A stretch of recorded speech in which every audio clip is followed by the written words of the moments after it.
नमस्कार मित्रमैत्रिणींनो, श्री स्वामी समर्थ. जय जय स्वामी समर्थ. आज आपण श्री गुरुचरित्रामधील अध्याय 14वा, सर्व अडचणी दूर करणारा आणि सुख समृद्धी प्राप्त करून देणारा असा अध्यायाचं आज आपण पठन करणार आहोत.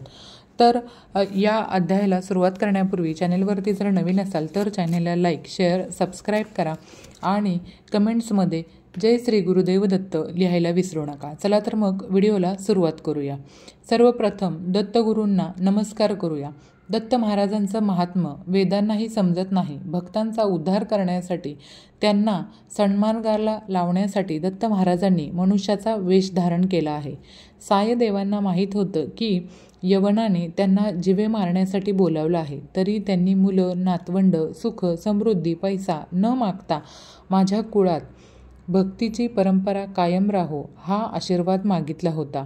जो मनात श्री गुरूंचे चिंतन करतो, ज्याच्या हृदयात गुरुस्मरण चालू असते, त्याला कसलीही भीती असत नाही. त्याला मृत्यूचीही भीती वाटत नाही. तर ज्याच्यावर श्री गुरूंची कृपा असते त्याला यमाची भीती असत नाही. अध्याय 14वा. क्रूर यवन शासन सायदेव वरप्रदान. ओम श्री गणेशाय नमः. श्री सरस्वते नमः. श्री गुरुभ्यो नमः. श्री कुलदेवताय नमः. नामधारकाने सिद्धयोग्यांना नमस्कार केला व जय जयकार करून म्हणाला, अहो योगीश्वर, तुम्ही प्रत्यक्ष ज्ञानसागर आहात. आता मला गुरुचरित्रातील पुढचा कथाभाग सांगा. त्यामुळं मला ज्ञानप्राप्ती होईल. पोटदुखी असलेल्या ब्राह्मणावर श्रीगुरु प्रसन्न झाले. मग पुढे काय झाले ते मला सविस्तर सांगावे. नामधारकाने अशी विनंती केली असता सिद्धयोगी म्हणाले, बा शिष्या एक, श्री गुरुचरित्र म्हणजे भक्तांसाठी कामधेनूच आहे. श्री गुरूंनी ज्याच्या घरी भिक्षा मागितली त्या सायदेव ब्राह्मणावर ते प्रसन्न झाले. ते सायदेवाला म्हणाले, तू माझी सेवा केलीस त्यामुळे मी प्रसन्न झालो आहे. तुझ्या वंशात उत्तरोत्तर गुरुभक्त जन्मास येतील. श्री गुरूंनी असा आशीर्वाद दिला असता सायदेवाला अतिशय आनंद झाला. श्री गुरूंच्या चरणांना पुन्हा वंदन केलं. श्री गुरूंचा जय जयकार करीत तो म्हणाला, गुरुदेव, आपण त्रिमूर्तीचा अवतार आहात. केवळ अज्ञानामुळे तुम्ही लोकांना मनुष्य वाटता. तुमचे महात्म्य वेदांनाही समजत नाही. तुम्ही प्रत्यक्ष ब्रह्मा, विष्णू, महेश आहात. आपल्या भक्तांचा उद्धार करण्यासाठी, त्यांना सन्मार्गाला लावण्यासाठीच तुम्ही मनुष्याचा वेश धारण केला आहे. मी तुमचे महात्म्य वर्णन करू शकत नाही. तथापि माझी आपणास एक प्रार्थना आहे. माझ्या कुळात भक्तीची परंपरा कायम राहो. माझ्या कुळातील सर्वांना पुत्र पौत्रादी सर्व सुख प्राप्त होत. शेवटी परलोकी त्यांना सद्गती लाभो. अशी प्रार्थना करून सायदेव म्हणाला, गुरुदेव, मी सध्या एका मोठ्या संकटात आहे. मी ज्या यवनाकडे सेवा चाकरी करतो तो अत्यंत क्रूर, दुष्ट बुद्धीचा आहे. तो दरवर्षी ब्राह्मणांना ठार मारतो. आज त्याने मला ठार मारण्याचे ठरवले आहे. त्यासाठीच त्याने मला बोलावले आहे. आज मी त्याच्याकडे गेलो की तो नक्कीच माझे प्राण घेईल. गुरुदेव, आज मला तुमचे चरणदर्शन झाले असतानाही मला त्या यवनाकडून मरण कसे येणार? सायदेव असे म्हणाला असता श्रीगुरु त्याच्या मस्तकावर वरदहस्त ठेवून म्हणाले, तू कसलीही काळजी करू नकोस. तू मनात भीती न बाळगता त्या यवनाकडे जा. तो तुझे काहीही वाईट करणार नाही. तो तुला अगदी प्रेमाने परत पाठवेल.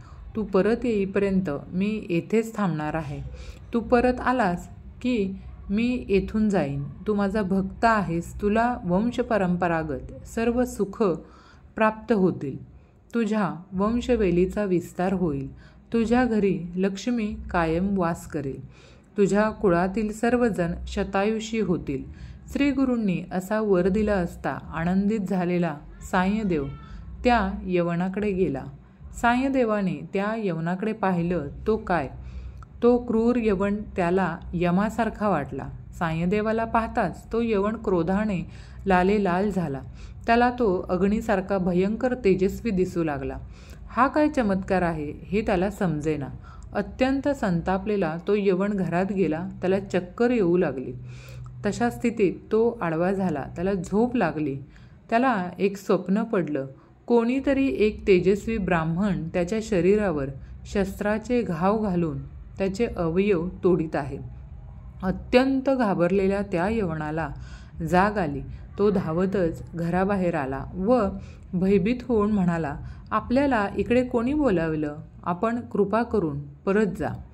अशी विनंती करून त्या यवनाने सायदेवाला वस्त्रालंकार देऊन निरोप दिला. सायदेवाला आनंद झाला. त्याने सुटकेचा निश्वास सोडला. त्याच्या जीवावर बेतलेलं संकट नाहीसं झालं होतं. तो मनात श्रीगुरूंचे चिंतन करीत होता. ज्याच्या हृदयात गुरुस्मरण चालू असतं त्याला कसलीही भीती असत नाही. त्याला मृत्यूचीही भीती नसते. ज्याच्यावर श्रीगुरूची कृपा असते त्याला यमाची कधीही भीती असत नाही. त्या यवनाने सायदेवाला परत जाण्याची विनंती केली असता आनंदित झालेले सायदेव धावतच श्रीगुरूंना म्हणजे श्री नरसिंह सरस्वतींना भेटण्यासाठी गेले. नदी तीरावर सद्गुरू श्री नरसिंह सरस्वती आपल्या शिष्यांच्या समवेत बसले होते. सायदेवाने श्रीगुरूंच्या चरणावर मस्तक ठेवले. त्याने श्रीगुरूंचे स्तवन करून त्यांना सगळा वृत्तांत सांगितला. त्यावेळी आम्ही आता दक्षिणेकडे तीर्थयात्रेसाठी जात आहोत असे श्रीगुरूंनी सांगितले. हे ऐकताच सायदेव हात जोडून म्हणाला, गुरुदेव मलाही तुमच्याबरोबर न्या. तुमच्याशिवाय मी एक क्षणही राहू शकत नाही. आपणच रक्षणकर्ते आहात. आपल्यामुळेच मला जीवदान मिळाले आहे. भगीरथाने आपल्या पूर्वजांच्या उद्धारासाठी गंगा आणली त्याप्रमाणे तुम्ही मला भेटला आहात. आपण भक्तवत्सल्य आहात. मग माझा त्याग का करता? आता काही झाले तरी मी आपल्याबरोबरच येणारच असे म्हणून सायदेवाने श्रीगुरूंच्या चरणांना मिठी मारली. सायदेवाने अशी विनवणी केली असता प्रसन्न झालेले श्रीगुरू नरसिंह सरस्वती त्याला समजावीत म्हणाले, सायदेवा, आम्ही दक्षिणेकडे तीर्थयात्रेसाठी जात असलो तरी 15 वर्षांनी पुन्हा तुला दर्शन देऊ. आम्ही तुझ्या गावाजवळच राहू. मग तू आपल्या पुत्रपौत्रांसह मला भेटावयास ये. आता तू कसलीही चिंता करू नकोस.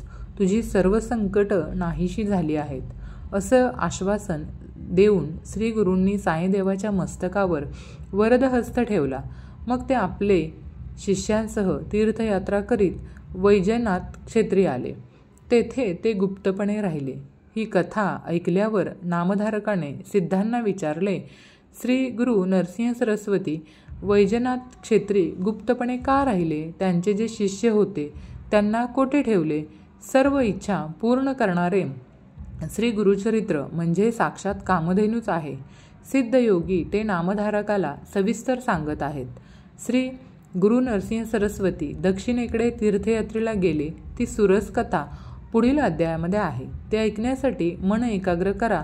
अशा रीतीने श्री गुरुचरित्र सारामृतातील क्रूर यवन शासन सायदेव वरप्रदान नावाचा अध्याय 14 समाप्त. श्री गुरु दत्तात्रेयार्पणमस्तु. धन्यवाद. मैत्रिणींनो, आजचा हा व्हिडिओ तुम्हाला आवडला असेल तर चॅनेलला लाईक, शेअर, सबस्क्राईब नक्की करा. भेटूयात अशाच नवनवीन माहितीपूर्ण पुढच्या व्हिडिओमध्ये. तोपर्यंत धन्यवाद. श्री स्वामी समर्थ. जय जय स्वामी समर्थ.